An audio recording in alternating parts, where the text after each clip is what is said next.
Hi, friends. Our story today is titled The Mitten. The author and the illustrator is the same person. Her name is Jan Brett. She wrote the words and she drew the pictures. Let's take a look at the cover. I see a white mitten in the snow, but normally you need two mittens for both of your hands. So I wonder what happened to the other mitten. Also, I see many animals looking at this mitten. I wonder where the person is who owns these mittens. Let's keep reading to find out what happens. Once there was a boy named Nicky who wanted his new mittens made from wool as white as the snow. So if you look to the right corner, friends, the illustrator drew a picture of a mitten outline, and she gives us clues about what will happen in the story as we read. So here I see somebody holding a ball of wool. That's probably what she will use to make Nicky's mittens. At first, his grandmother Baba did not want to knit white mittens. If you drop one in the snow, she warned, you'll never find it. But Nicky wanted snow white mittens, and finally, his Baba made them. So he's picking out all the white balls of wool out of her basket and asking her to knit him some mittens.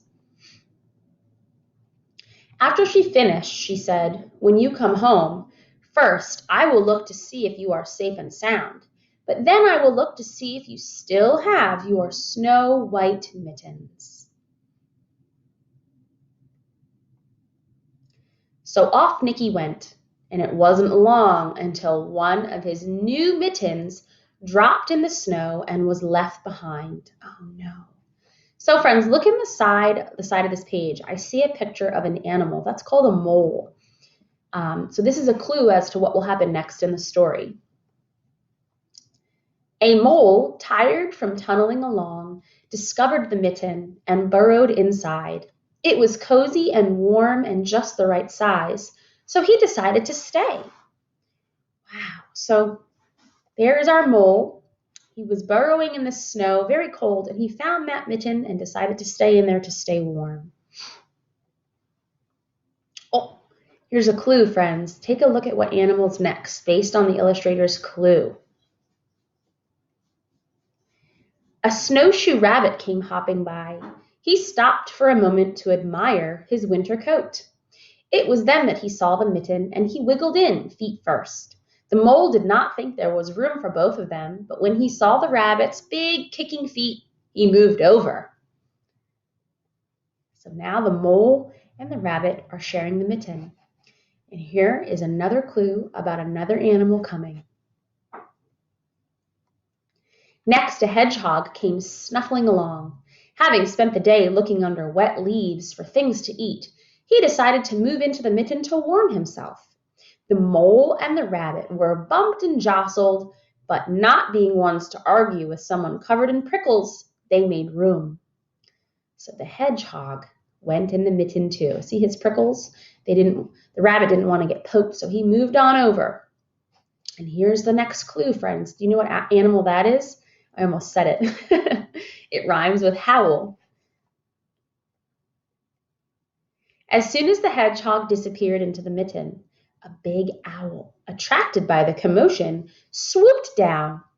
When he decided to move in also, the mole, the rabbit, and the hedgehog grumbled, ugh. But when they saw the owl's gnarly talons, they quickly let him in. So the owl's saying, move over, I'm getting in this mitten too. Oh my goodness, friends, take a look at this mitten. What do you notice about the size of the mitten? First, it would fit that little boy's hand perfectly. And now all the animals are smushing inside that mitten. It looks like it's getting a little bit stretched out. Up through the snow appeared a badger. He eyed the mitten and began to climb in. The mole, the rabbit, the hedgehog, and the owl were not pleased. There was no room left, but when they saw his diggers, they gave him the thumbs up. So they moved over for the badger. And here is another clue. Do you know what animal this is, friends? This animal rhymes with socks.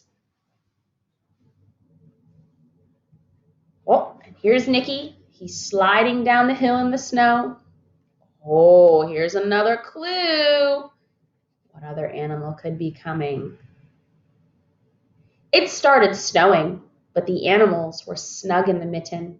A warm steam rose into the air, and a fox trotted by to investigate. Just the sight of the cozy mitten made him feel very drowsy. That means sleepy. The fox poked his muzzle in. When the mole, the rabbit, the hedgehog, the owl, and the badger saw his shiny teeth, they gave the fox lots of room. Oh my goodness, friends, take a look at what animal is coming next. It rhymes with hare.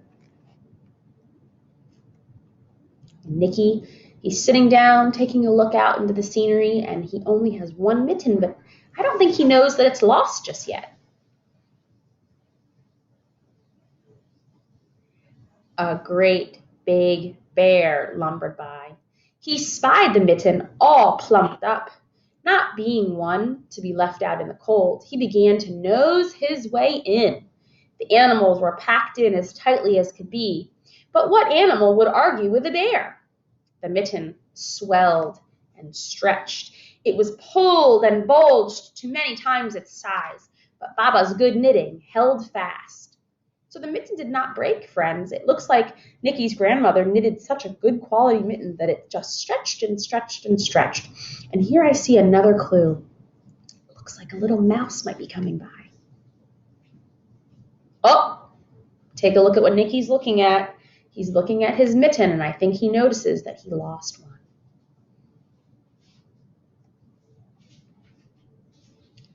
Take a look at the side, friends. He's holding the mitten going, so he finally realized his mitten was gone. Along came a meadow mouse, no bigger than an acorn. That's pretty small. She wiggled into one space left and made herself comfortable on top of the great big bear's nose. So there's that mouse. She's not even really in the mitten, but she's with all the other animals.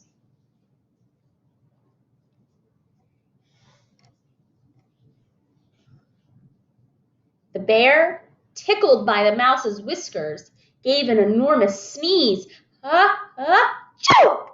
The force of the sneeze shot the mitten up into the sky and scattered the animals in all directions. So the mouse tickled the bear's nose, friends, and when the bear sneezed, it caused all of them to leave the mitten. Poor fox and poor owl, they landed on their bottoms. There's the mouse. On his way home, Nicky saw a white shape in the distance.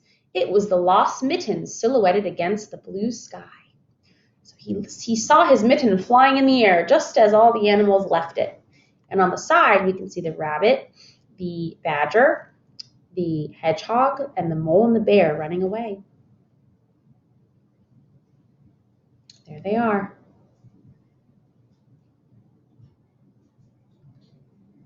As he ran to catch his snow-white mitten, he saw Baba's face in the window. First, she looked to see if he was safe and sound. Then she saw that he still had his new mittens. And there goes the animals. The rabbit's going in the log. The badger's going under the tree. It looks like the mole is now burrowing under the snow back to where they belong. The owl is flying away. The bear is going in his cave. The fox is going in his fox den. And at the very end of the story, friends, we see Grandma Baba investigating both of the mittens. Take a look at the mittens. There's one mitten in each of her hands. And what do you notice about one of the mittens? It looks very large compared to the other mitten. I wonder what she's thinking. What happened to this boy's mittens? Do you have mittens, friends, or do you wear gloves? I have gloves, but baby Caden wears mittens this year for the winter. Well, friends, I hope you have fun playing outside and make sure you don't lose your mittens or your gloves. I'll talk to you later. Bye.